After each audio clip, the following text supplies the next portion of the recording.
Yeah, for real. Yeah. All right, guys, we're going live, and I brought my man back. We had such a good time last time. We're just gonna go live like a JRE kind of style podcast, man. We don't have any topics. We don't have any time limits. That's the beautiful thing about podcasts, dude.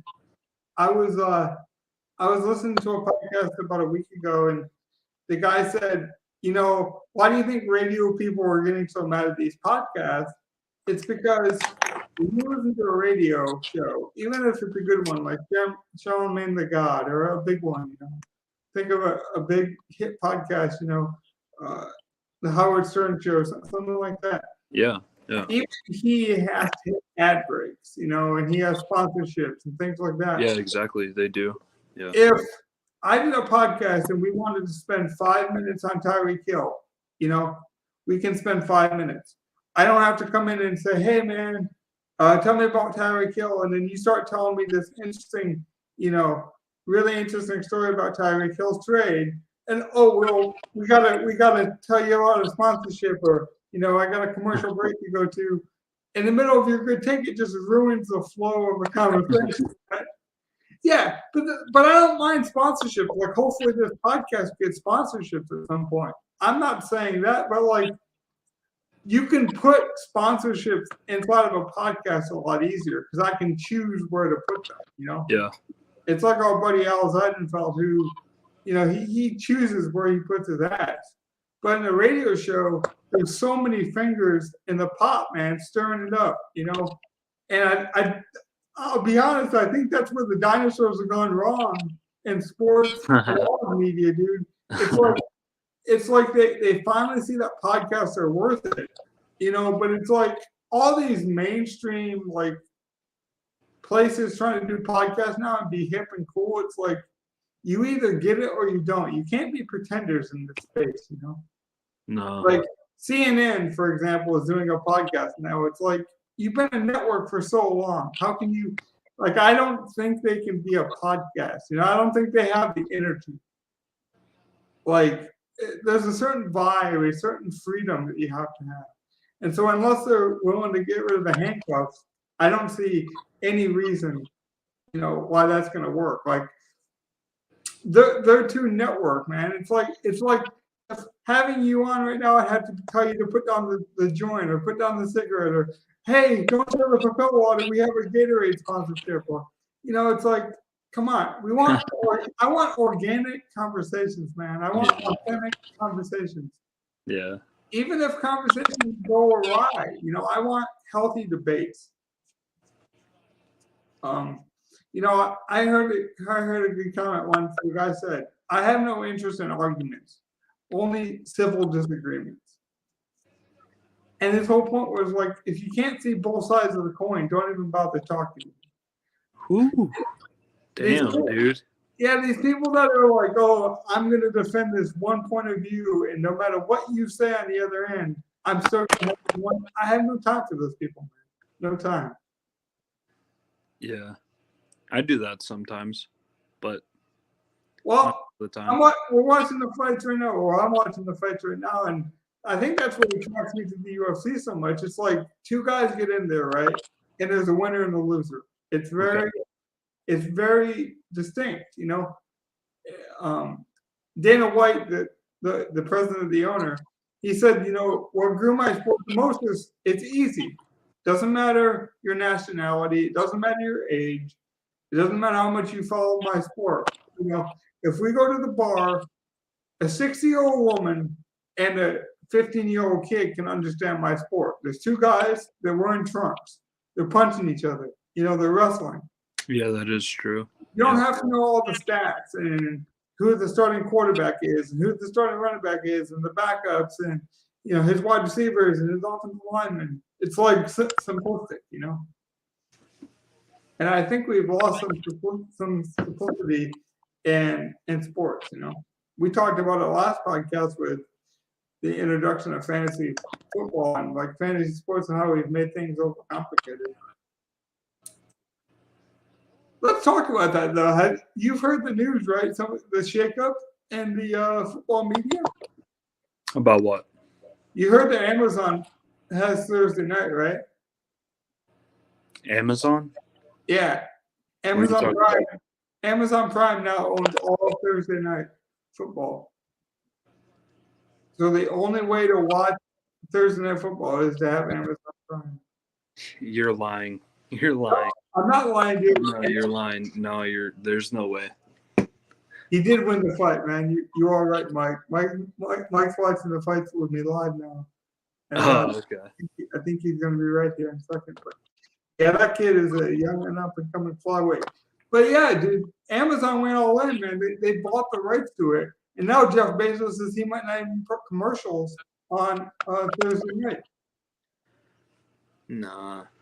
How are they doing that?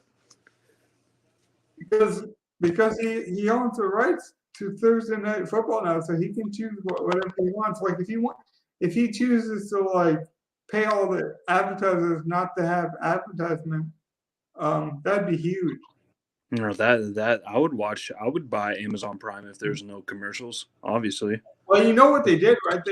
They got Al Michaels to come over. So Al Michaels is now on Amazon exclusively. That's why he quit. That's why he quit, right? And they got Kirk Herbstreit to come over.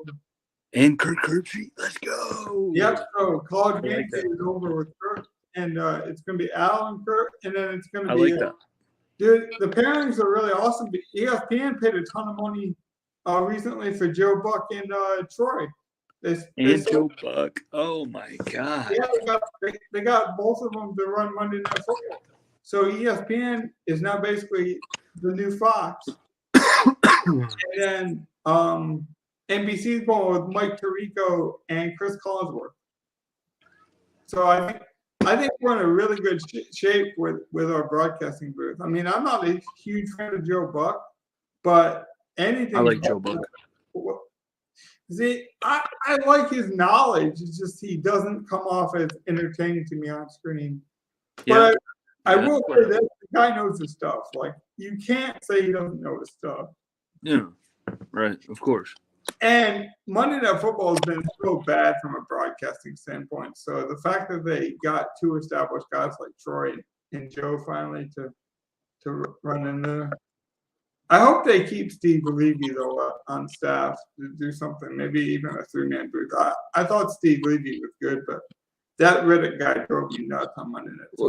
Well, dude, I thought didn't Al Michaels and Chris Collinsworth do Monday night or no? No, they did Sunday. Oh. But now Sunday's going to be Mike Tirico and Chris Collinsworth. So Who the fuck is Mike Tirico? You don't know Mike Tirico? No, I'm gonna Google him. I'm gonna Google him right now. See who he is. He's a Michigan boy. He's been working hard. He worked with ESPN for a long time. This will be his like biggest like mainstream kind of it's kind of a leap, but he's been in the wings waiting for his big chance for a long time.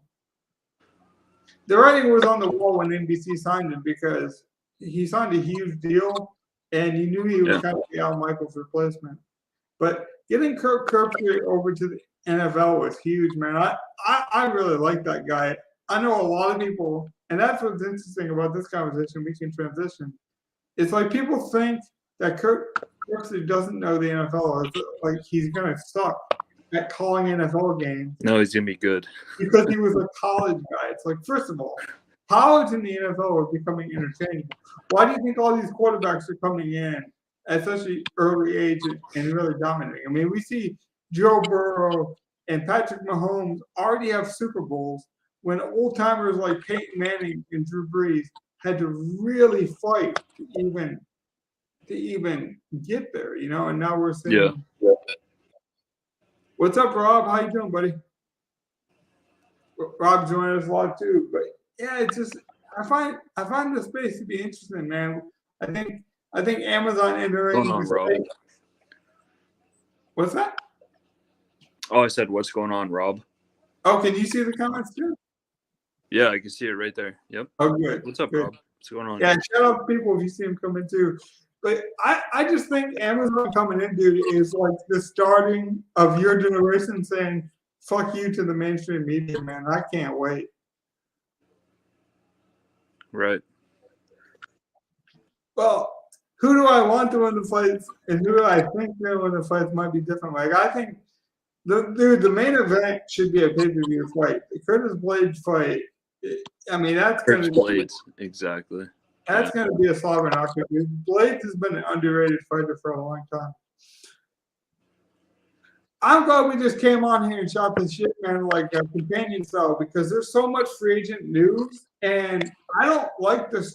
I've been listening to a lot of podcasts, and shout out to people that do it, but they do these like short videos, man, and they like go in depth, and like those are good for that kind of thing. But like sometimes it just becomes too scripted, and so like this is good because we can talk about this guy for a while, coming over here and then transition back and kind of let the conversation just go. But overall, free agent, just insight, reaction. What was like some of the bigger moves in your opinion? Oh, for the NFL? Yeah. Well, let's start at the beginning, right? Sure. It was Well, let's start. Do you think Jacksonville screwed up? Oh my God. I know what you're talking about. Actually, I just like their. I mean, do you like their strategy? Because like, what I find funny is people will always dog a strategy that's not been. Yeah, exactly. Okay, I know what you mean. I see where you're going with this. Yeah. Right. Just because something hasn't worked in the past doesn't mean it won't work now, right? Yeah. Yeah. It's like the Amazon example we just brought up, right? If Amazon had an internet broadcasting only broadcast in the 1990s, it would not be successful. You have an internet broadcast on Amazon Prime on Thursday night. Now, in the 2020s, it's a hit. Watch. Because if Al Michaels wants to say fuck on TV on Thursday night, he can say it. Yeah. But in the 1990s, my parents, your grandparents, probably great grandparents, you young, handsome looking son of a bitch. But you know, those guys, they're not ready. You know, I was watching a podcast this morning, and they were like, "Well, what about the 80-year-olds that want to watch, you know, Thursday night football?" It's like, oh, that's a good point. That's a very good point. First of all, Jeff Bezos doesn't give a shit about you. That's the truth. Right. He doesn't care about the 80-year-olds. He would rather appeal to your generation and get more of you guys. Get money, get some money. Right. Because think about it this way. If he runs less TV advertisement, right, and he runs more like, so you're watching on your computer, you're watching on your TV, right? But with the internet, they can do different things with that. They can put banners on the side of your TV. You know, they can have the banner scroll at the bottom, right? Things like that. And I think if they did things like that, you still get the advertisement dollar, but then people aren't oversaturated with commercials. You got to go with the old timer, Mike Brown, Mike. You got to, man. You see these old timers. Matt Brown versus Brian Barberena? What is that? Is that real? It's a fight coming up. Yeah, but Matt Brown is like one of the old timers. He's like 40 years old. He was fighting before you were even born, probably. I mean, this guy is like Orlovsky kind of old, but he gets it done, man. Yeah, I don't know either of these guys, obviously, but Matt Brown is a really old guy, but he's a good guy. Like he's like Cowboy Cerrone almost. So it's like really? Yeah, you can't help it to root for him. Okay. Yeah, I like Cowboy. Yeah. So like, but to go back to the Jack's points, like, oh well, the Jacks shouldn't overpay for free agents because that approach hasn't worked. Oh yeah, right. Yeah. It's like, okay, it didn't work in the early 2000s. It might be the perfect strategy now. You know. The way recruiting worked in the 2000s isn't the way recruiting works now. I mean, these coaches in college are on Snapchat, man. They're on TikTok trying to. Yeah, they are. Yeah. So like this idea that like, oh well, that's not the way the NFL operates. It's like if you're not willing to change with the times. Now, I will say, to pay Christian Kirk that much money is ridiculous. I don't mind the Jags going out and signing guys and overpaying. Like, obviously, you have to overpay to get some credibility if you're the Jags. But Yeah, to right. overpay for Christian Kirk, I didn't like that one. But I did like the Brendan Scherf. Getting the offensive lineman was huge. I like that move a lot.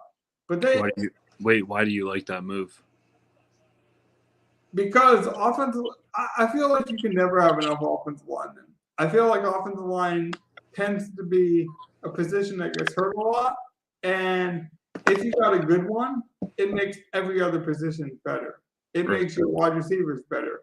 It makes your quarterback better. And then if your offense is more efficient, your defense stays off the field. So it even makes your defense better, you know?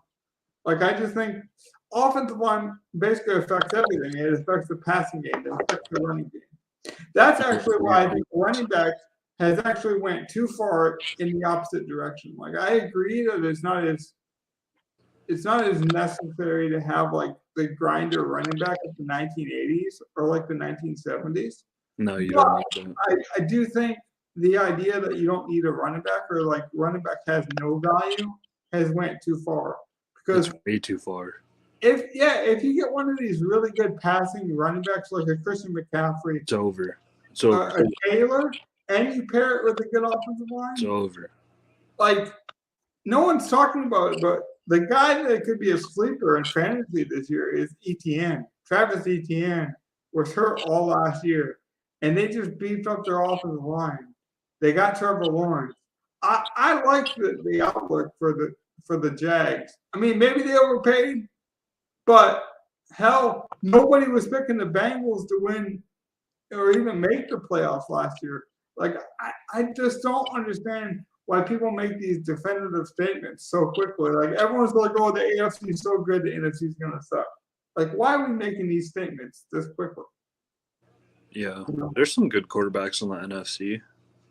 I mean, just that maybe the NFC is going to have all terrible quarterbacks, but it'll be like the best defensive teams we've ever seen. Like, or you get injuries, or like a young quarterback comes out of nowhere.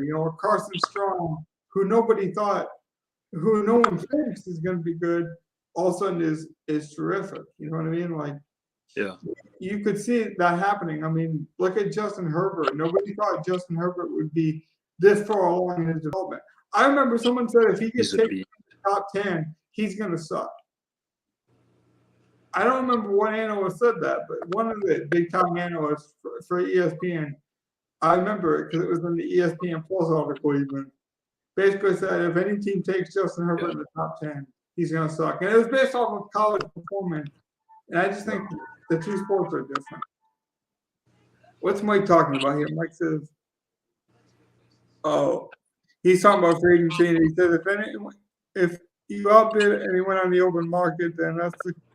Well, yeah, Mike, that's right. The open market is the way it is, but like I think the idea of the market is changing, right? Like the market's not the same as it was in the 1990s.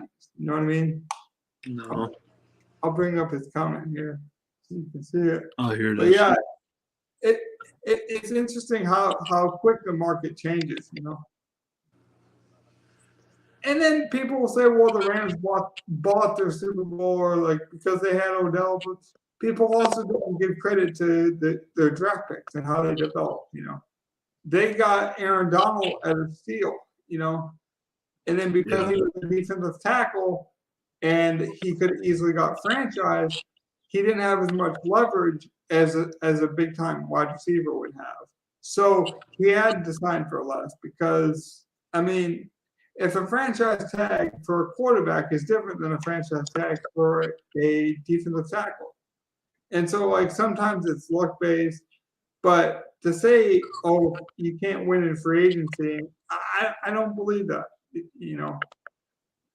And I think a lot of these younger players are like doing what I call the Tom Brady effect. It's like, oh, we'll take a lot of money if we know this team's going to be good. Like, we're seeing more of that. We see that with the NBA all the time. And I think that's starting to come over to the NFL a lot. Like, pretty soon, I think the Denver Nuggets, for example, are going to be really good because I think people are going to be like, you know what? want to go play with that unicorn in Nikola Jokic. You know, he's been doing great by himself. I'm going to go over to Denver, even though Denver is not a huge market, and I'm going to go play with Joker because he's Joker. You know, Yeah, to give a star. Yeah. Yeah, we're gonna see more of these people take less money, I think, to play with their favorite players or their friends. And maybe that is a kind of younger man's move, but I think we have to adjust to the time.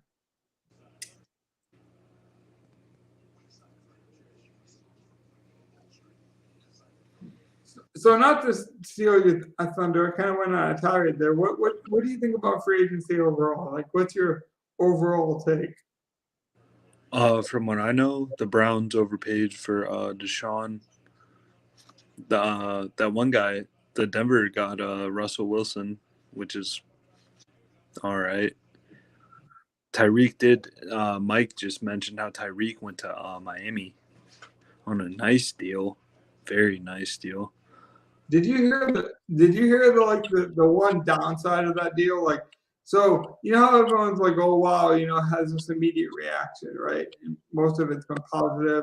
Oh, they're gonna have the fastest duo in the league with Waddle and Tyreek Hill, like really, you know, two of the fastest guys in the NFL, like straight line. Yeah.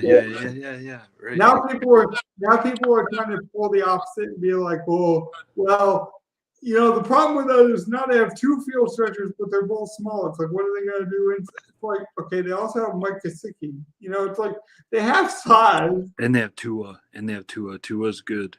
Yeah, Tua is a lot better than people say. I was just going to say that. Yeah, but I mean, honestly, I would at this point. Excuse me.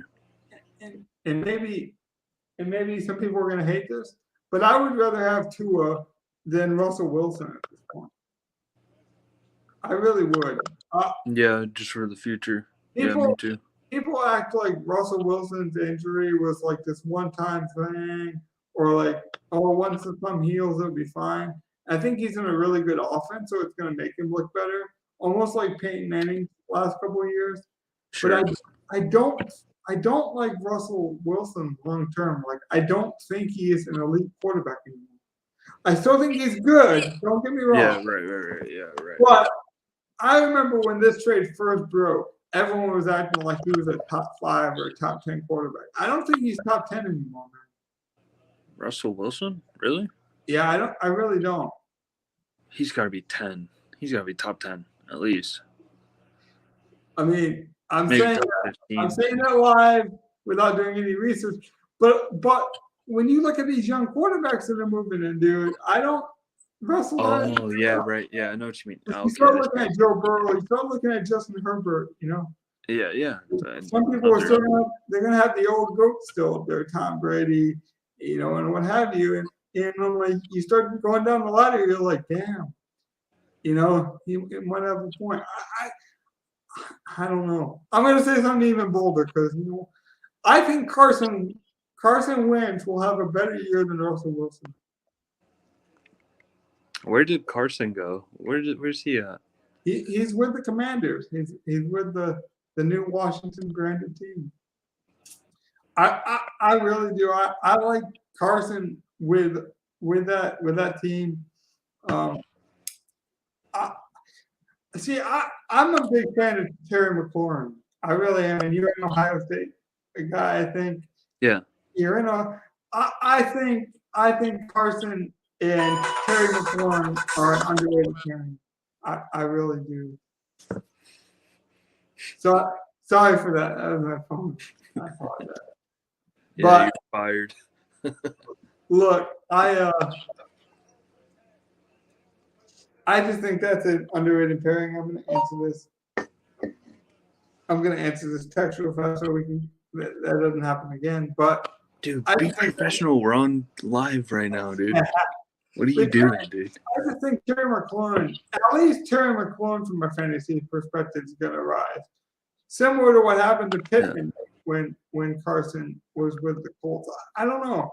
I'm not saying that like Carson's like 10 times better than Russell Wilson. I don't want to bury Russell. I just think basically I'm saying I think Carson's closer to Russell's like level than Russell is to like Justin Herbert or to like I don't think Russell's this big splash move. Like for Russell to succeed, I think Jerry Judy's gonna have to carry that offense. I think Cortland Sutton's gonna have to carry that offense. Things like that. Javonte Williams in his second year. Right. Like we're gonna see more of those pieces. I don't think it's one of these situations. Now, here's an interesting one though. If you're at Seattle, would you just give up on your season? Like I've seen a lot of people debate. Oh like, yeah, they're done. So they're like, done. So do you trade? So if you had to trade one of them, which one do you trade? DK Metcalf or Tyler Lockett? DK Metcalf, he's worth more money. So you just try. See, that's the thing. Is like I think you're right. DK is worth more money, but he definitely has more upside for the future. I would try to trade Lockett because I think Lockett was more of a product of Russell because he fit exactly the type of throws, the type of routes. Oh, really? That Russell liked to throw, and Nice. So I would take the value, even though you are right, the value on DK is higher. I just think, man, if Drew Lock was to win that battle, I think it helps DK because Drew Lock, he might have that Jameis Winston like season where he throws 40 interceptions, but dude, he might get DK Metcalf 30 touchdowns. Like Drew Lock does not give a shit. He's like a poor man's Patrick Mahomes, man. He does not care about throwing interceptions. If he wins that job, he's going to be a terrific week-to-week fantasy guy. Like he would drive you nuts in a season long if you had him. But in the week-to-week, man, I like it. We could see him in like a lot of ugly wrestling type shootouts. Yeah. Wait, who does Drew Lock is on Seattle?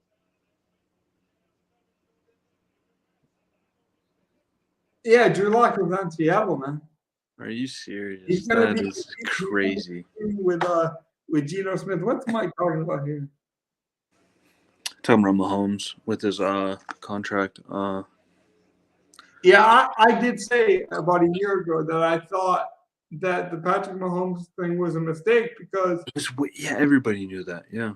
Because think about this: if me and you go to a tattoo parlor, right, and we don't have tattoos, neither one of us, and you get a tattoo, and the next day we go to the bar, and all the ladies are like, "Hey, look at me! Look at this guy with a tattoo." There is gonna be some bias where I'm gonna be a little jealous, and you can say Travis Kelce and Mahomes are friends, and Tyreek Hill are friends. They wanted their brother to eat. At some point, Tyreek Hill's probably thinking, dude, I know you're Patrick Mahomes and I know you're good and everything else, but I am also Tyreek freaking Hill. I deserve some of this money too. And I think we saw the same kind of attitude with Adams, with Aaron Rodgers, and I think that's why we see the divorce there as well. It's because it's like, well, was it Aaron Rodgers or was it Adams? And the truth is, it's probably somewhere in between, right? But when you give one guy so much of that pie, the other guy's like, hey, look, I'm starving out here, man. Like, if me and you bought a pizza and we split the cost and I eat 90% of that pizza, you're like, dude, we split the cost and I don't even get half of this pie. You might be a better eater than me. Maybe you have a better metabolism. Maybe you're high as hell and you need to eat it because you're stoned and feeling hungry and you got the munchies and you can come up with 1,000 different excuses. But if I eat 90% of the pizza, or you do, and I paid for half of it and you only leave me 10%, there's going to be a little bit of jealousy there. There just is. Yeah, he said, where's Baker going? Mike Gabler. I mean, I thought it would be a pipe dream, but I honestly think one of the destinations could be the Detroit Lions. That's a good spot for him. I didn't think so in the beginning because I thought he was going to get a starting job, but he hasn't got the starting job. And what's his name from the Browns drafted him and Mahomes. Why am I blanking on his name? He's the Lions special general manager consultant. It will come to be his name. Okay. Mike, you know a lot about football. So you can help me out, man. I know you know who I'm talking about. Really old guy. Used to work for the Packers too. Then worked for the Browns. Drafted Baker. Drafted Mahomes. He's drafted a lot of these young quarterbacks. Yeah. What was his position? He was the general manager. What's his name? Now he's like a consultant. See, I know it, and I'm gonna watch this back, and people are gonna be screaming at us. It will come to me. Here, I'll just look it up before I look real silly. Yeah, but Mike, dude, this fight's been good, man. Like I told you, the old timers aren't afraid to go to war, man. They know they only have so many punches left in the gas tank, so they're not afraid to empty it out every time they fight, man. Like I knew Brown would come with it, man. Now we're in the final round. We're about 4 minutes to go. If anyone's watching live, dude, Mike Brown's not going to stop throwing. I mean, basically, they said he should become a coach and like retire, and he keeps fighting, dude, and just keeps it coming. He's like the old grizzly bear too. He's got like chest hair coming out. He's turning gray, but he's still throwing the high knees and punches, man. Like that's what's cool about the UFC though, is you get these young and hungry guys, but also the old guys are like they're like the old lion, man. The old lion doesn't want to die. Like no one wants to be replaced, right? And so in fighting, it's like you have to fight for your position. Like you don't just get benched by a coach. Like you get knocked out. Yeah. That's how you retire in fighting. You get knocked out.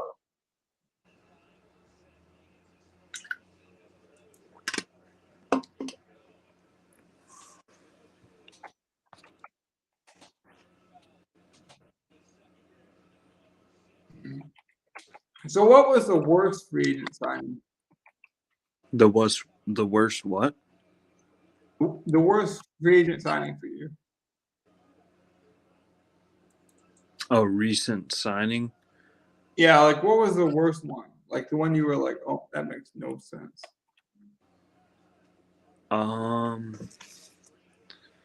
Let's think about that for a minute. Probably like shit, I don't know.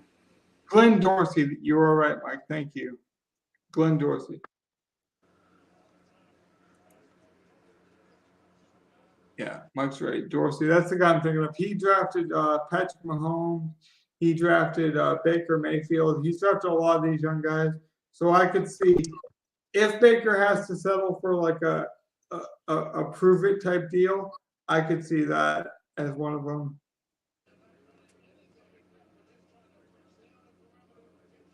Oh, he played like a dumbass last year. He ruined the Browns season. He tried to play through injury. Yeah, I think Baker's better than he showed. I think Baker's going to be a great value for somebody. Yeah, but why play through your injury and ruin a season? Well, that's the thing is like I think when he gets back healthy, like I think Baker is a top. Like Baker to me is like in the Kirk Cousins range. Like I think he could quarterback a good team. Like I don't think he can elevate a bad team, but I think he could quarterback a good team. Yeah. Mike was saying he doesn't like Evan Ingram. He didn't like the Evan Ingram signing. I would see. I disagree because I actually think if Evan Ingram becomes like a wide receiver, like a Mike Gesicki, I think that could be a good signing. Where did he go to? He went to the Jags, and Trevor Lawrence likes throwing to tight end. See, I like that move, Mike. You got to tell me why you hate it, because I like it, and I also like it because remember the coach over there Peterson used to coach Zach Ertz, and he turned Zach Ertz's career around. So I really like the move for Evan Ingram over there as well.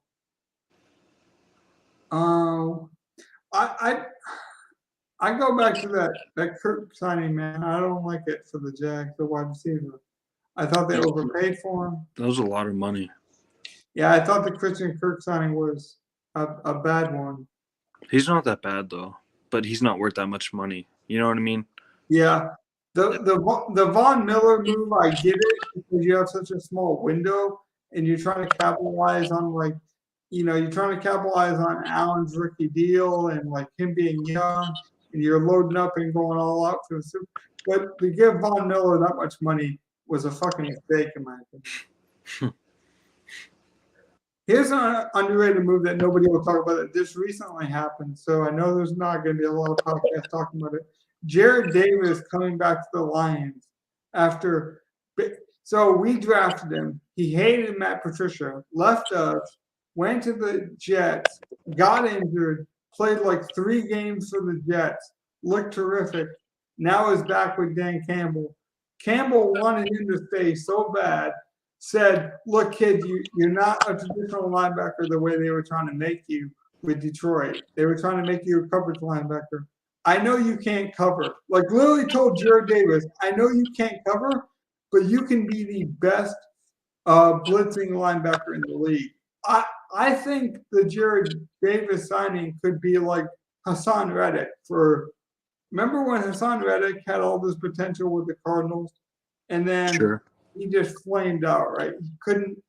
They couldn't get him in the right position. And then he went, I forget where he went this season, but they basically just made him like a defensive end, like Parsons for the Falcons, and he dominated.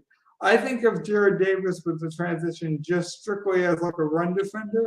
I mean, that kid, man, he blitzes is amazing. Now, he can't cover a wet blanket, but I haven't seen the contract details, but I have to imagine Jared Davis signing really cheaply.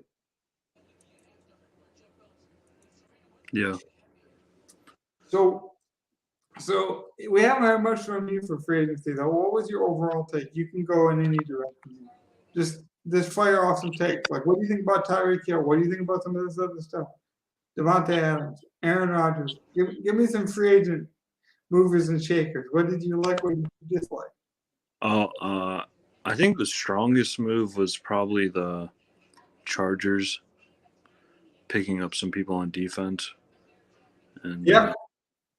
Okay, so do you think Khalil Mack is good? Oh, he's like good. A difference maker. Like, of course he's going to be good, right? I think he's a difference maker. And I'll tell you why. Because he's a really good run defender. People don't realize that he is a terrific run defender. And I know it's because I watch a lot of NFC North games being a Lions fan. Yeah. People think of him as like this because he came out of Buffalo and he looked flashy and sexy when he was in college and he had the swim move and he was dipping and diving and getting after the passer. That guy is one of the more underrated defensive ends when it comes to his combination of run defense and pass defense in the league. And pairing him with Joey Bosa is going to be scary, similar to how Crosby is now paired with Chandler Jones over with the Raiders. I think the Raiders are sneaky good and maybe the second best team in that division. I think everyone jumped on the bandwagon when Russell got there. But I like what the Raiders did, man. I don't think Derek Carr is that bad. Oh, they do have Devontae Adams. Yeah, they got Devontae, and I just tell me Darren Waller. Tell me if I'm wrong, like, but I could see Derek Carr having like that Ryan Fitzpatrick kind of trajectory to his career, where it's like early on in Carr's career, we kind of laughed him off. He's mediocre. He's okay. He's not great. He's Barber. But then as Derek Carr gets older and older, we just appreciate him more and more, like a fine wine. I think Derek Carr, the more weapons he gets, like he's got Hunter Renfrow over there now. He's got Adams now. He's got Waller. If Waller gets healthy with Adams, with Hunter Renfrow, and people forget about this Hunter Renfrow. Oh my God. That I like that nobody ever talks about, but it's won me money in DFS, so maybe I'm biased. But I like Brian Edwards, man. Edwards. And I also like Foster Moreau too. As a number 2 tight end, like everyone always talks about how the Patriots know how to use the 2 tight end setup. I think the Raiders have a nice 2 tight end setup with Foster Moreau and some of those weapons, man. You can easily split out Waller as a wide receiver and use Foster in the middle. Yeah, but I think Derek Carr's going to get even better, man. Like, I think he's going to be that rare guy who, like, in 10 years from now, you even appreciate him even more, like a Ryan Fitzpatrick. Yeah. Here's another old time guy that I think is finally getting another chance who's just going to blow up. Are you ready for this? Marcus Mariota finally has his coming out party. Yeah, right. I don't know if you do best balls. I don't know if Mike does best balls. I don't know who in this podcast does best balls. I will try to draft Marcus Mariota in my season long everywhere. I'll try to draft him in my friends and family leagues. I'll try to draft him in my kitchen and soup league. I'll try to draft him in the senior citizen leagues. Like Marcus Mariota is my sleeper quarterback. I think he's going to have a fantastic year. He's going back to Arthur Smith. I think he's going to make Pitts I think Pitts is going to be a top 5 tight end with Marcus because Marcus loves to throw over the middle. I think Marcus has been waiting for this opportunity. I think he's been chopping at the bit. We don't see teams do the 2 quarterback setup, right? And the Raiders did use 2 quarterbacks, which might be stupid, but the fact that they would do the 2 quarterback system tells you how much they must have respected Marcus Mariota to do the 2 quarterback system just to get Marcus some touches must speak to how well he was practicing or something. Yeah, right. I'm a believer in Marcus Mariota. For sure. I'll be right back. I like Willis as a quarterback prospect. My favorite, even though he's raw, would be Carson Strong, Mike. I don't know if you've seen much Carson Strong, but I'm a huge fan of Carson Strong as a late round guy. I think Carson Strong could be good. So, Mike, while he's away, shoot me some free agents that you liked. I know you talked about Evan Ingram and some of these guys you didn't like. Who did you like? And we can branch off from there. See, a lot of people think Marcus isn't good, but I like Marcus, dude. I think Marcus got a bad shake, and he came into a league where running quarterbacks weren't valued or weren't utilized in the same way. It's like Tavon Austin wasn't good in the early 2000s, right? The small receiver that the Rams took. But with all the jet sweeps and all the motions and all the like misdirections, Tyreek Hill type motion movements, like a guy like Tavon Austin, a guy like Dexter McCluster would do a lot better in today's NFL. And I think that's true with like a guy like Marcus Mariota at the quarterback position. I think if he would have came in now and he was a young prospect, I think we'd think differently.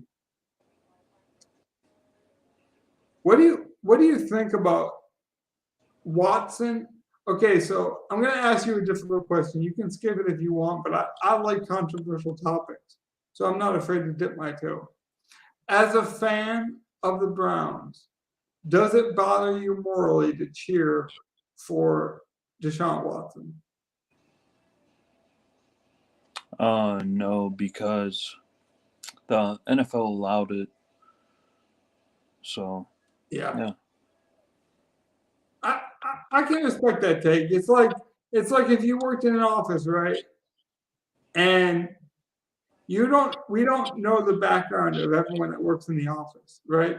So let's say you work with this woman named Susie, and she's the secretary. She's the one who makes great coffee, does the faxes, checks the mail, makes sure everyone's doing good. Her role's essential, right?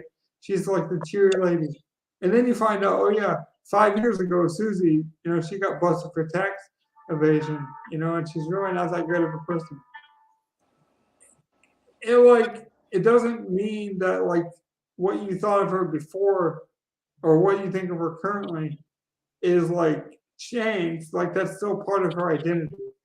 But I think we can also be willing to change our opinion day to day, as well. Like right now, you can feel a certain way about Deshaun Watson, and then say in 2 weeks some damning information comes out on him, we can change our opinion.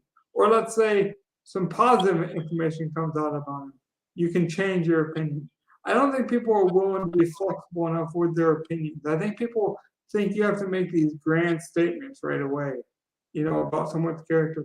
But things change. I think humans are very fluid. I'm not a huge fan of Deshaun Watson. I never have been morally. I didn't. I don't know. I never was a fan of him professionally or anything like that. But I will say this: like, I think you can be a fan of the Cleveland Browns and still not like Deshaun Watson, right? I really do. Because like when I cheered for the Lions, right? I didn't like having Adrian Peterson on my team because I didn't like what he did to his child. But when he scored a touchdown, it wasn't like I was cheering for Adrian Peterson. I was cheering for the Lions. I was cheering for the front of the jersey, not the back. Yeah, but I mean, what can you do, dude? We had to get rid of Baker. Well, that's the thing. It's like, so if you wear a Cleveland Browns jersey, let's just say you wore, I don't know, you wear like a Joe Thomas jersey, right? And people are like, "Oh, you support the Browns. You support Deshaun Watson." That's not always true. Just because Deshaun Watson's on your team does not mean you support every decision the guy makes. Just because I use Amazon on a weekly basis doesn't mean I agree with everything Jeff Bezos says. Just because I use the internet to post my podcast doesn't mean I agree with every single website on the internet. That would be preposterous. So I don't know why we don't take that view when it comes to these things. Yeah. I don't like what Deshaun Watson did morally because I don't know what he did, but no man should be visiting 22 spas in one day. Like something fishy is going on there, man. I don't know if it's criminal fishy, but something's fishy, Yeah, it wouldn't be the first time. Like, if you had a gambling problem, right, and you went to 17 casinos in one day, I'm not saying you still have that gambling problem, but you have a problem if you go to 17 casinos. I'm not saying it's a gambling problem. It might be just an obsessive problem. Maybe you're lonely. You need support in that area. I'm not trying to like demonize one aspect of a human. It's just I think when there's smoke, there's fire, and like I wouldn't have done it, but just because he's on your team doesn't mean like you support a rapist or because first of all, he's not even been accused of that yet. He hasn't even been. But like to say that kind of stuff is nonsense. Like I remember people being like, "Well, if you cheer for Adrian Peterson, you cheer for child abuse." What? So all the Vikings fans, like, get out of here. Like there are more than one person. Right. Yeah, Mike. There was a rumor that he visited like 22 spas in one day at one point, Deshaun Watson.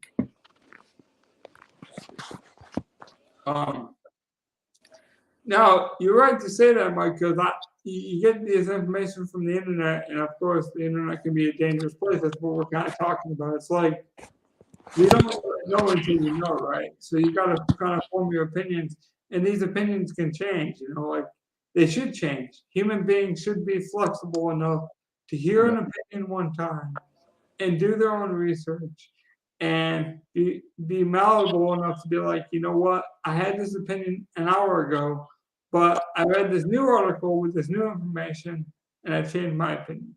I think to go back to sports, for example, I think that's what makes like best ball drafts, right? We see a lot of people do best ball drafts. Best ball. Oh, and here we go. Well, some people do best ball drafts because, hey, I'm bored and I'm going to shoot the shit with 12 and he's going to get on here after work and he just wants to. Well, let's just say we're into it, right? And we want it to be like our Saturday night thing, right? Some people do that. and they'll like treat it like a night out with the boys, right? And then some people like will do 12 to 15 to 17 hours of research, and they'll go into these best balls like it's a science project, and they'll have all their projections, and they'll so like I just think that's kind of what I'm saying is like if you just go into something with one mindset, I think it's wrong. I think you should always have fun in everything you do, right? Hobbies, work. I think everything should have a level of fun. And then something should always have a level of seriousness. I think even your hobbies have to have a level of seriousness.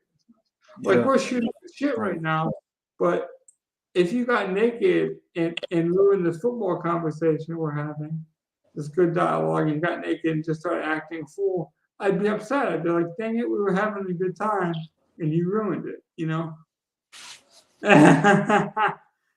But, you know, so I think there has to be a balance in the whole thing. Yeah, balance is key. Yeah. Well, I mean it's a valid opinion, Mike, as well, to think a lot of it is bullshit because we do see the NFL have a narrow kind of bullshit meter when it comes to some of these things, you know. Ray It's Rice, politics. Yeah. well, Ray Rice gets exiled because there's video of him beating his woman in the elevator. Yeah. Where Right. forgets about Tyreek Hill and Ben Roethlisberger. You know, people don't want to talk about that because there was no video, and Ben's older now, and he's like the oldest statesman. He did some shady shit just like Deshaun Watson. Now, I don't know what level of shade, you know, because I was younger then. I didn't have my ear to the ground as much, but there was definitely some shady stuff going on. So like what I think Mike is speaking to when he says bullshit more than anything, it's just like the double standard nature in our society, how it's bad for one person, but we don't have the same standards time and time again, but that's just human nature. So I was telling you that I really like this new football league, man, coming up in a couple weeks, man. The UDFL could be really good from an entertainment standpoint. And this podcast is going to cover it. Next week, we're going to be releasing shows, and I'm really going to hit the ground running. I'm going to do some deep dives, and we're going to build some lineups because DraftKings will have the what is it called? The United States Football League. USFL. Yeah. Yeah. United States Football League. Yeah. So I'm really gonna do some deep diving tomorrow on my day off, and we're gonna next week. I don't know if Phil wants to join us every week or not. I don't know how often he can do it, but I'm really gonna enjoy this football, man, because it's still gonna be football. I think in today's era with the internet and the accessibility of it's so easy to watch it. Yep. Information and how easy things are to watch. Yeah. Obviously, if you compare it to the NFL, it might not live up to the same standards. But if you compare an AK-47 to a squirt gun, it's not the two things might be called a gun, but they're not the same thing. So I think if you come in with the mindset that it's a different style of football, it's a different sport. Think of it like a different sport. That's kind of how I think of it. Yeah. I think it can be enjoyable. Now, if you're like, well, the kid from Michigan, Patterson, was the #1 pick. How does that compare to Joe Burrow, who was the #1 pick in the NFL? Yeah, right. They don't have to compare. They can be different sports. Like, why do you think soccer is so popular internationally? It's because those people get it, man. They just enjoy sports. Like, why do you think the NFL wants to get over so bad? Because they just enjoy sports. In America, I think we get spoiled, you know. I really do think Americans are spoiled in the sense that we have so much sports and we have these unicorn athletes, you know. We get to see Giannis Antetokounmpo every night, you know. We get to see like guys like LeBron James every single night. Yeah, and I think we lose some of that team element to it. It's like maybe athlete for athlete, it's not going to be that enjoyable, right? But you're going to tell me you wouldn't watch a 21 to 28 game in the middle of April when no other sports are going on. Like, don't tell me it can't rival baseball on a Friday night. If the game is entertaining and it's close and it's competitive, I think we're gonna quickly, forget that. Oh yeah, it's Shea Patterson and not Patrick Mahomes. Of course, the quality of the individual player might not be good, but the team might be good. Maybe the environment's better. Hey, here's an idea. Maybe the referees are better in the NFL, which makes the product better. Because how often do we see referees that are terrible in the NFL? So, like, there are ways to improve your game of football other than just players. Well, you're right about that, Mike. You are right. That's why I put your comment up there. That's what I'm trying to say. It's like, yeah, we just spoke about it for a minute. Yeah, if you're going to have a conversation, you have to be able to see both coins. And I think the mainstream media, they only like to see the shiny part of the coin, But I think when you tell stories, we have to be willing to be flexible. Like, my opinion on Deflategate 5 years ago has changed based on my opinion of Deflategate, currently. And it's okay to be fluid. It's okay to change. It's okay to think NFTs are cool now and hate them in 5 years. My generation used to think Beanie Babies were going to be worth the price of gold in the 90s. They're worth gold. They're not worth gold. Hey, Logan. Yes, sir. I got a question, man.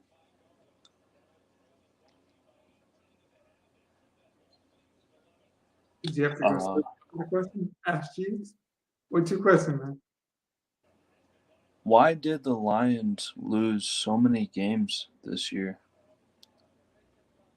Well, because we gave out so many prove-it deals. We gave out so many one-year deals, and we didn't go all out to really.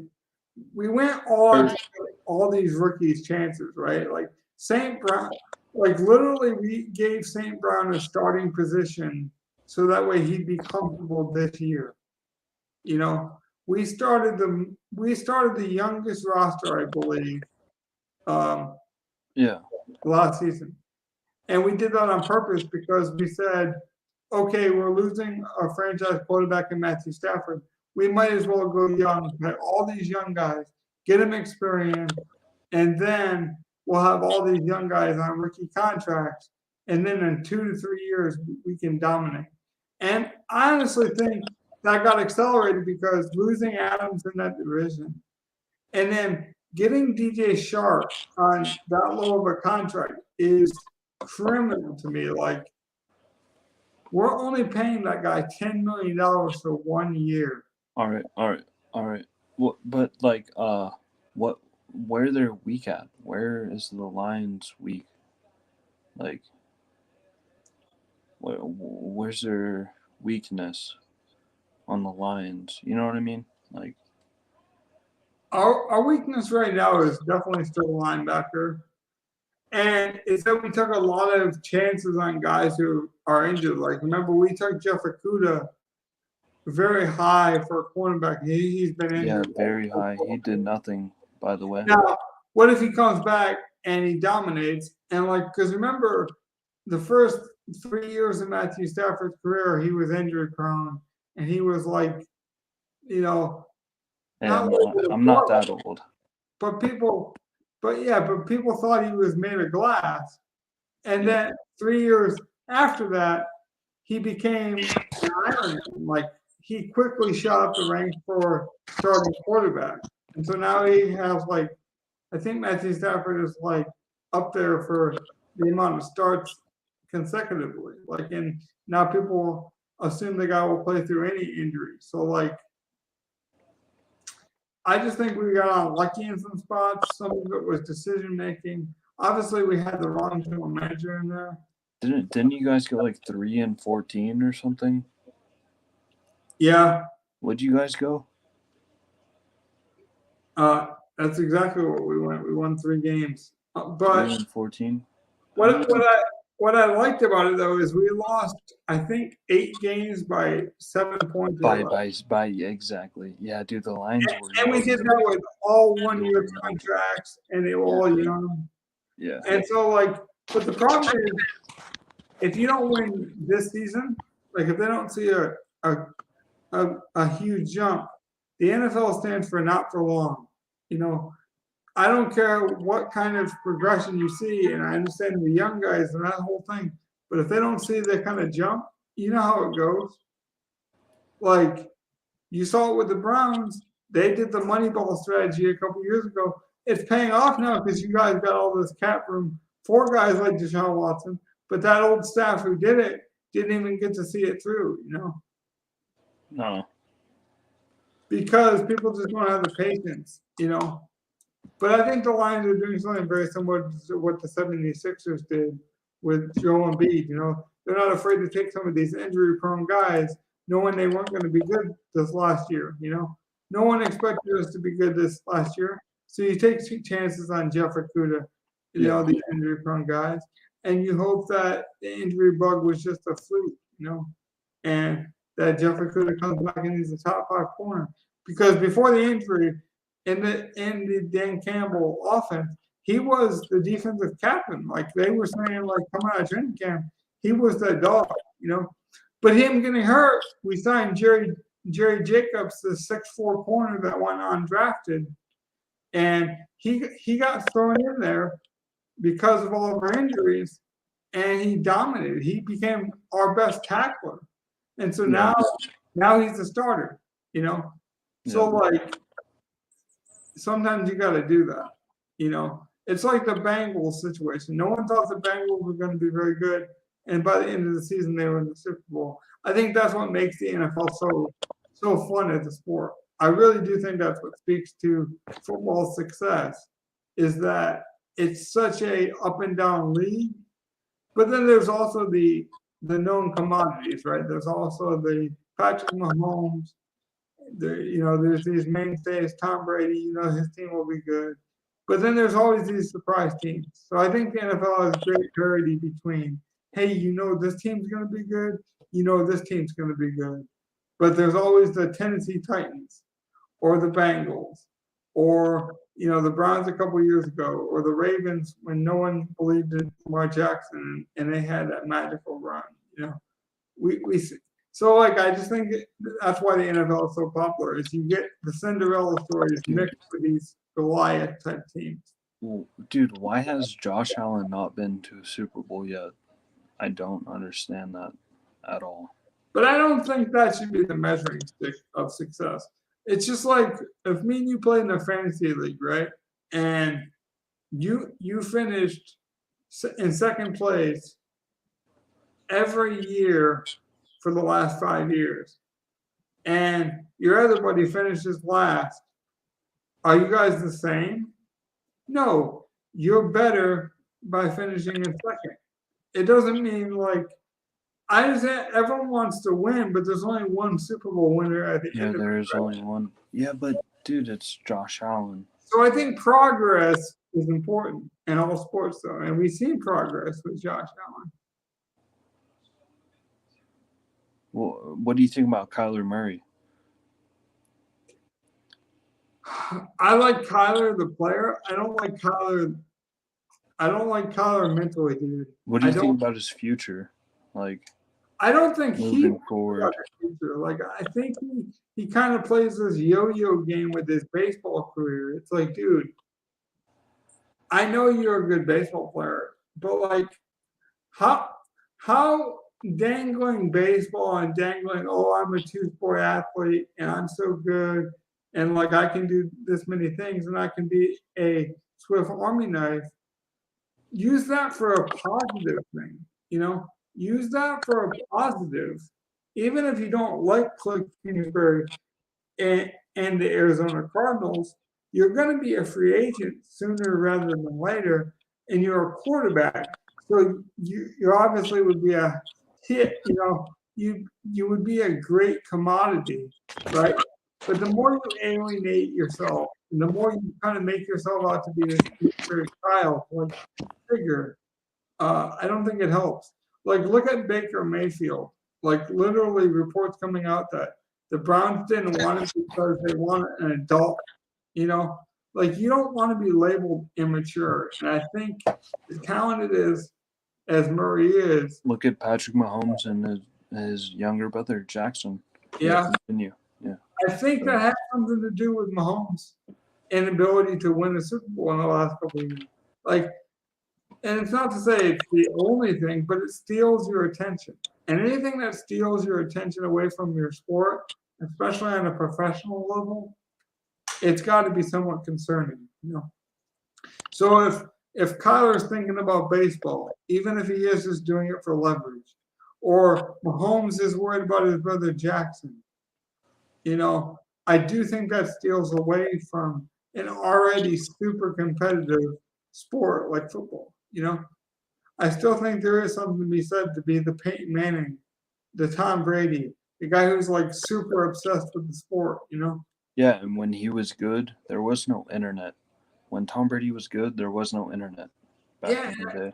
that's why I think like above the shoulders matters more than people realize. And like nobody's taking away, to your point, Kyler Murray's athletic ability, right?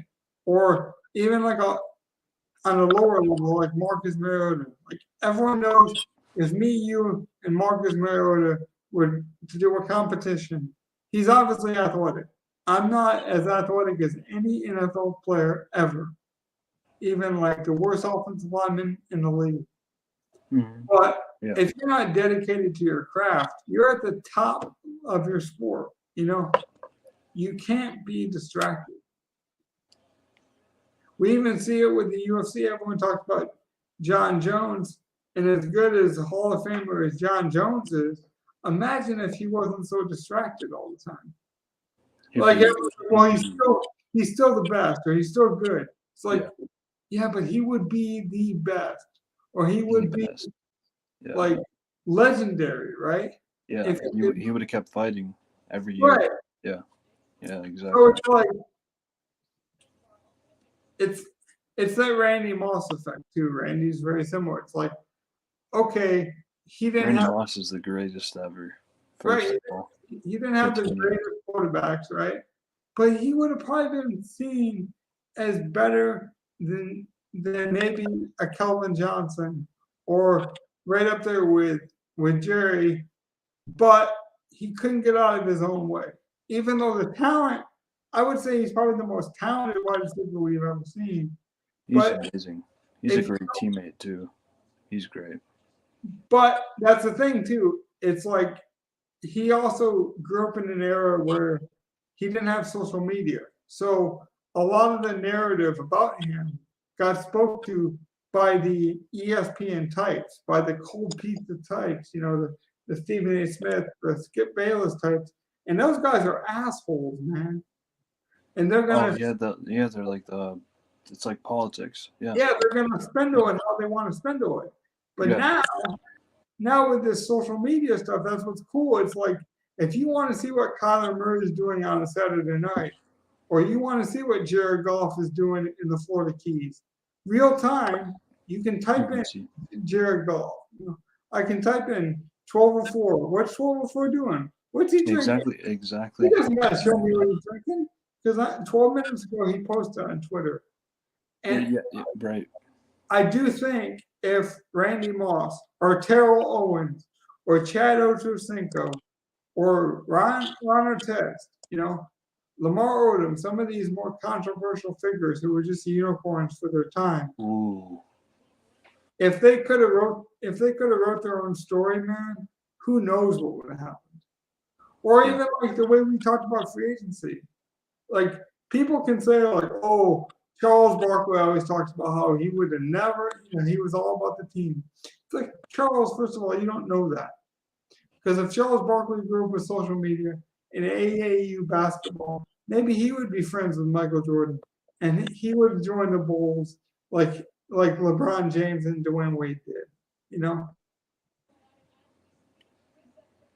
He wants us to pick them in event. Who you got? Curtis Blades. I'm a Curtis Blades fan. Who you got? I'm gonna. This is gonna be a good fight, but I got Blades, man. Hold on. I'll be right back 1 second. Who you got, Mike? Who you got, buddy?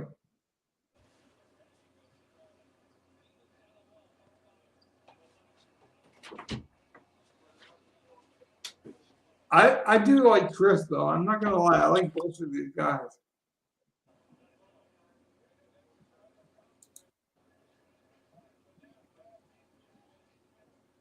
I like both of these guys a lot, dude. This is gonna be a war horse kind of fight. I think we're gonna see these guys really battle. I think it's gonna be a fun fight, man. You know, the UFC is putting on some really good fight nights, man. Some really good ones. This has been a great conversation. We just kind of had fun with it tonight. But I don't think enough podcasts do that where they just like they go in organically and they just have fun with conversation, man. They don't try to like we see a lot of podcasts now try to do one way or the other. With this podcast, I'm just trying to bring on friends. I'm just not trying to have interesting conversations. I'm just trying to fill voids where there is no boats, you know. I'm not trying to go to the fancy waters, the fancy resorts, the pina coladas. I'm just trying to get that grungy blue collar. Like I want to be the grungy blue collar like convenience store of the Midwest, where you know the hardworking Bobby and Joe and Sarah McManus, they just come and they pick up their beer, they get their hot dogs, they get their necessities, they go home. Like that's the kind of podcast I want to be. Grassroots, really homegrown, and that's why I think that when I start breaking down the Unico, I think you guys will see that kind of level and dedication and that kind of fun we can have it. And we're gonna grow too. We're not gonna be afraid to grow. I mean, this is obviously the first companion type JRE show we've had where we had no limit. We talk about the UFC for one moment, then we're talking about free agency, and we're spitballing. But like, I think that's the kind of content that people want to see these days. It's just like free flowing conversations with Mike and 12. Oh, what's going on, dude? Hey man, I'm just talking about the transition of like how people they want this kind of content where there's people, you know, it's just two guys, two friends, two people. They're watching things, they're enjoying each other's company. Like I think that medium is really starting to shine too. Yeah, dude, you got the fight on, right? I do have the fight on. This other guy's walking out. It's all black. What part are you at? That's Curtis Blades. I got Curtis Blades walking out right now. We'll watch this fight live and then we'll wrap it up.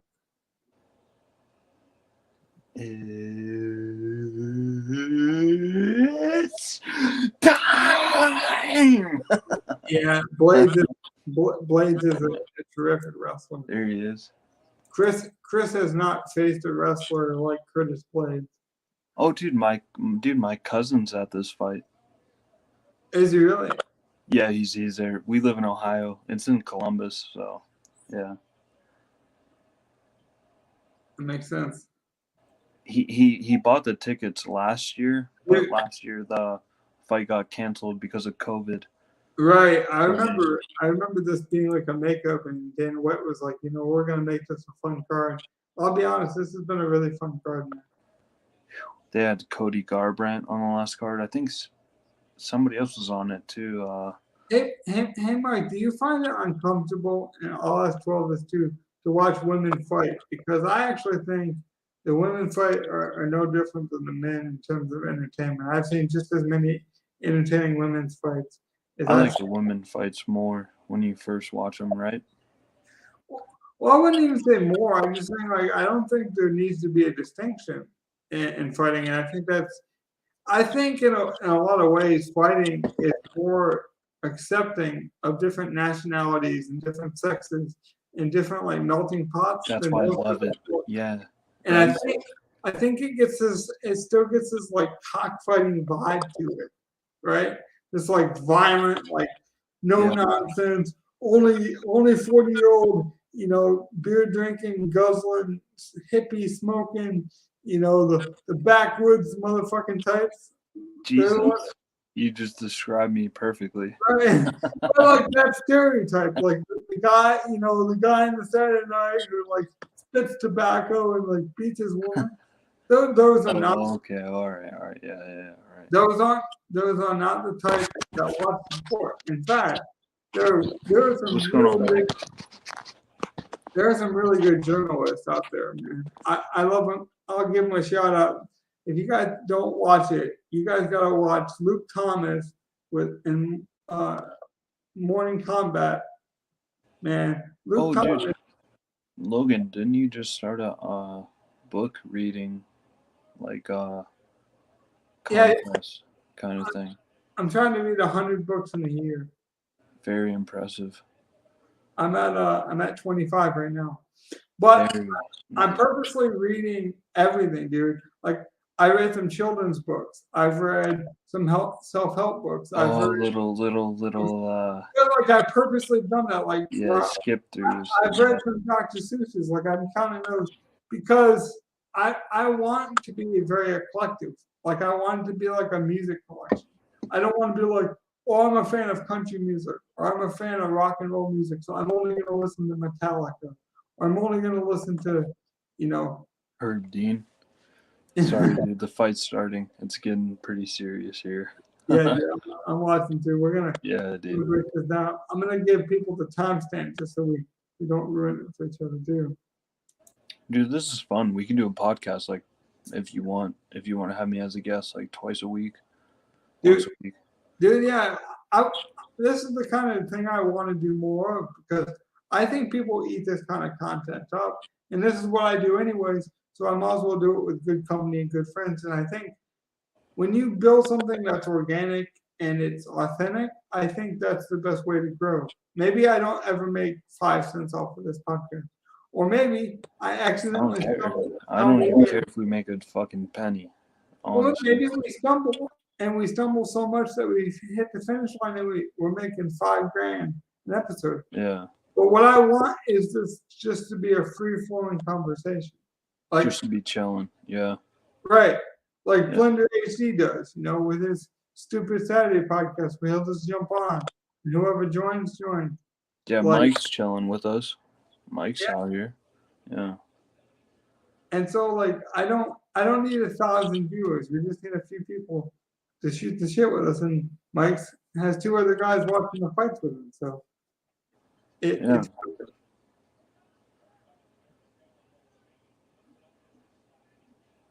All right, we got a main event here.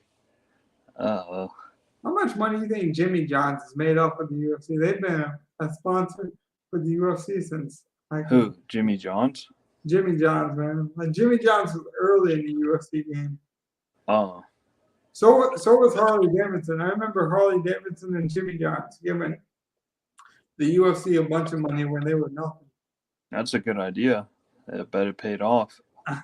It did, man. Like, of course, they have other sponsorships. The ESPN one was huge. I'm at 4 minutes and 53 seconds.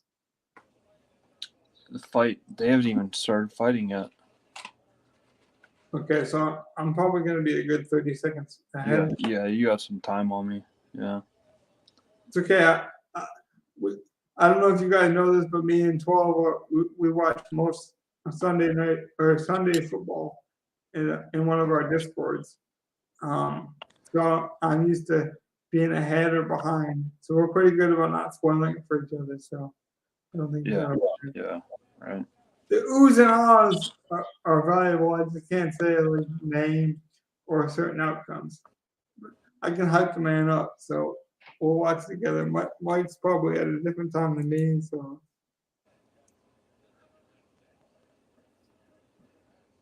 Yeah, we're gonna get Mike in here live at one point too. Mike knows a lot. He knows a lot about every little sport. So I think it would be very valuable. I think me and him can bounce some good ideas off. Yeah. And Mike's the kind of guy he can go in any direction too, so it fits the narrative. But when I break down the United States Football League, I'm going to do it with more structure. We're going to build lineups. It's going to be a real thing. I'm going to do some deep diving in the next couple of days. Dude, imagine me, you, and like 6 other people. Yeah, this thing's going to grow, man.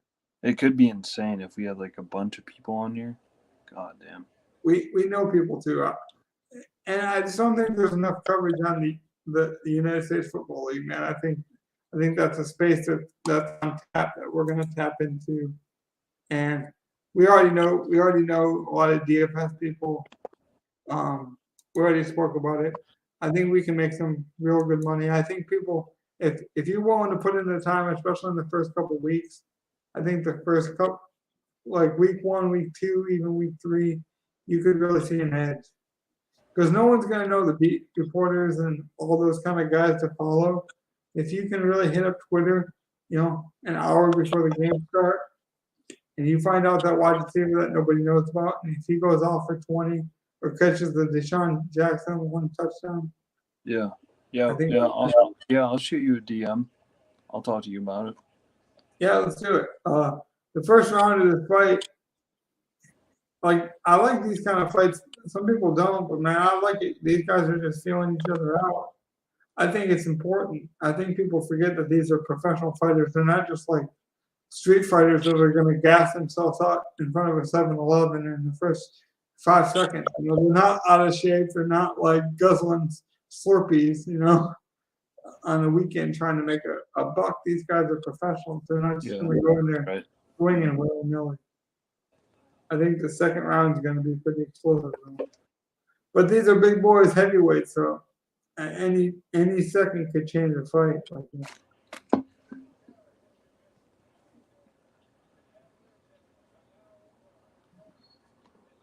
I think the UFC does a really good job of incorporating Twitter in their broadcast too. Oh my God, the best ever. Like, it's not even close. Whoever does their social media team to bring up, like, someone's. Yeah, exactly, and it's not even that hard. They're not even doing. Someone's job is basically to set up the computer and just like watch all the UFC fighters react to the fight. Yeah, exactly. Yeah.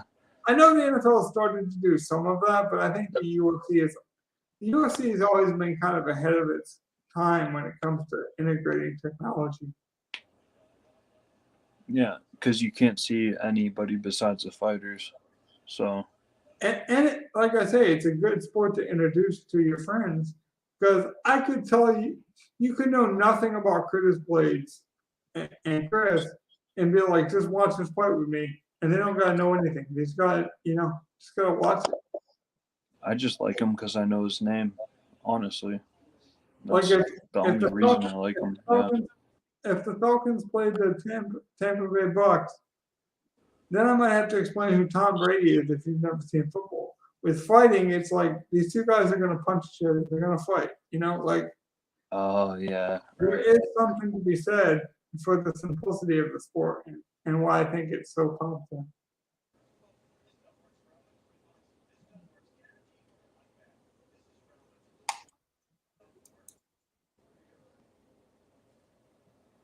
I'm at 40 seconds. Your round's over,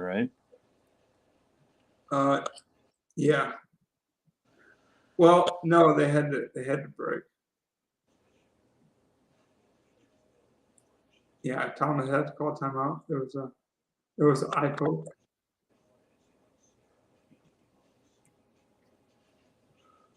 What did Mike say? It was basically over because the eye poke was like with 3 seconds left in the round.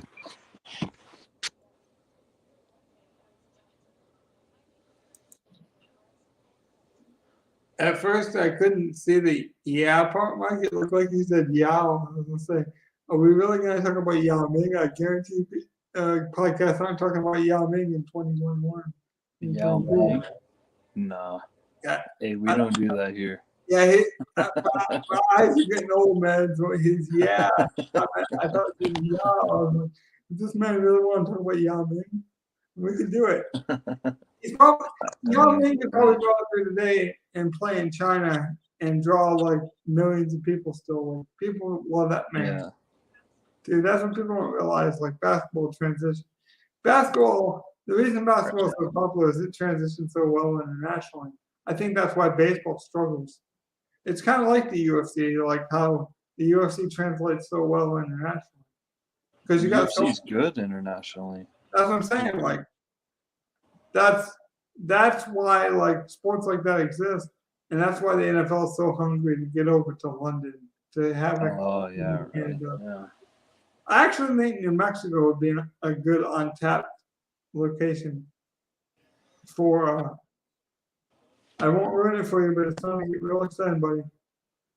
Yep. I won't ruin it. But watch it. Watch this second round, man. It goes quick. I'll say that. You don't want to blink in the second round. I won't put any comments up there just in case Mike spoils it for us. So don't watch the chat. Because man, I think you're about 40 seconds behind us, so just let us know when you see the finish.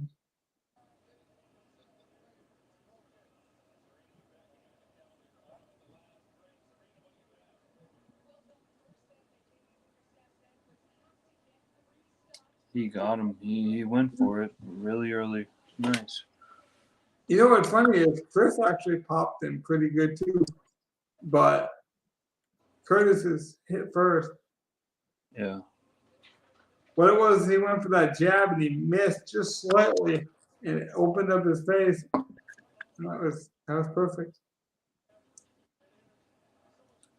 Yeah, he went to hit him with a jab to set up the hook, and he missed a little bit. His hand turned, and he was able to dodge the hit just enough and open up his whole face. That was the hell of a finish. Ooh, God. Yeah, like I don't mind a quick fight like that. Even though it was quick, it doesn't mean it was a bad fight. Like Chris was out there throwing too. I would rather watch a fight like that end in the second round where both guys are trying to win it than watch a beer hug fight, And I don't even mind the wrestling fights, but I don't like it where they fill each other up for 4 rounds. Like that feels too much like boxing to me. So I like that the UFC has a shorter round and they just go for them. Yeah. And like you said, they were playing pretty slow. Yeah. In the first round. So yeah, filling each other up, man. They're professionals. They're not these gumbos slurping guys in this like backyard alley. You know what I mean? Yeah, and then Curtis came out and set the tone. Also, people don't understand that the UFC is one of the more respectful kind of like actual art forms too. They give each other a lot of praise, man. Like the fighters really support each other across the board, man. In a very organic way that I appreciate. That doesn't get spoken enough about. But I got to use the bathroom. This has been fun, man. We're going to wrap it up here. We're going to do this again, man. We'll have more shorter shows that are more structured around the upcoming football season. But these companion shows aren't going anywhere, man. We're gonna get more people on. We're gonna go longer. These live events, the UFC, some football games. We're gonna do some more of these type of shows. They've been great. All right, take care, guys. All right.